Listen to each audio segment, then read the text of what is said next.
그리고 또 이제 우리 요새 보면 사시사철 감기 들어 있는 분들도 많아요. 예, 그래서 감기가 점점 독해지고 있죠. 감기에 대해서 이제 한번 생각을 해보면 노인이나 아이들 소아의 감기는 대개 소화기하고 연관이 있거나 또는 면역력을 담당하는 담 기능이 있어요. 담. 예, 간담 할 때 담. 그 기능이 허해도 이제 감기에 자주 걸려요. 특히 노인의 감기는 허로증이라고 얘기를 해서 증상은 이렇게 감기 증상하고 똑같아요. 그렇지만 이런 경우에는 호흡기를 치료해서는 마무리가 안 되는 경우 굉장히 많아요.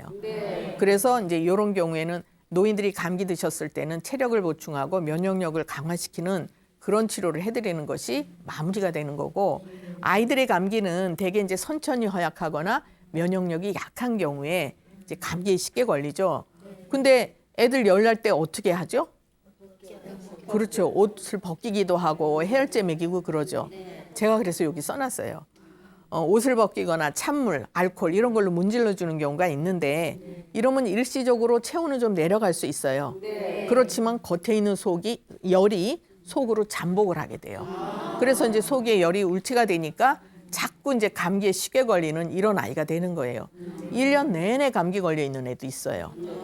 그래서 특히 해열제 같은 경우에는 모공을 살짝 열어주는 역할을 해요. 그래서 열을 빼주는 거기 때문에 해열제를 자꾸 먹이면 아이가 이제 조금만 찬바람을 쏘여도 선뜻하면서 감기 걸리게 되죠. 그리고 우리가 감기가 걸렸을 때에도 똑같은 치료를 하는 게 아니에요.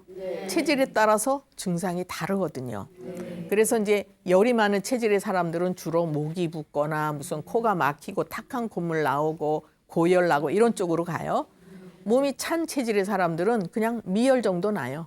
그리고 맑은 콧물 흘리고 기침하고, 그러니까 증상이 달라요. 그러면 당연히 치료 처방은 다를 수밖에 없는 거죠. 그렇죠. 근데 이제 이거를 한 가지로 치료한다 그러면 자꾸 이제 오래 지속이 되면서 마무리가 안 되죠. 천식도 마찬가지예요. 기침 많이 한다고 천식이 아니고요. 숨 찬다고 천식이 아니에요. 천식은 원래는 기가 이렇게 거슬러 올라서 치받아서 이제 나타나는 증상이죠. 그래서 호흡이 막 빨라지고 급하거나 숨차거나 또는 이제 거칠게 숨을 쉬거나 그러면서 이제 목구멍에서 쌕쌕 소리도 나기도 하고 또는 입을 벌리고 호흡을 하죠. 답답하니까. 예, 그러면서 이제 어깨를 들썩거리거나 몸을 흔들거나 배가 들썩거리거나 이런 증상이 같이 오는 것이 원래 천식이에요. 근데 이제 보통은 천식이다 그럼 폐하고 기관지 이런 쪽으로만 생각을 하지만 그거 이외에도 여러 가지 원인으로 천식이 생길 수 있어요. 그러니까 이제 제일 중요한 것은 원인을 정확하게 진단을 해야 치료가 가능한 것이다. 이렇게 볼 수가 있죠.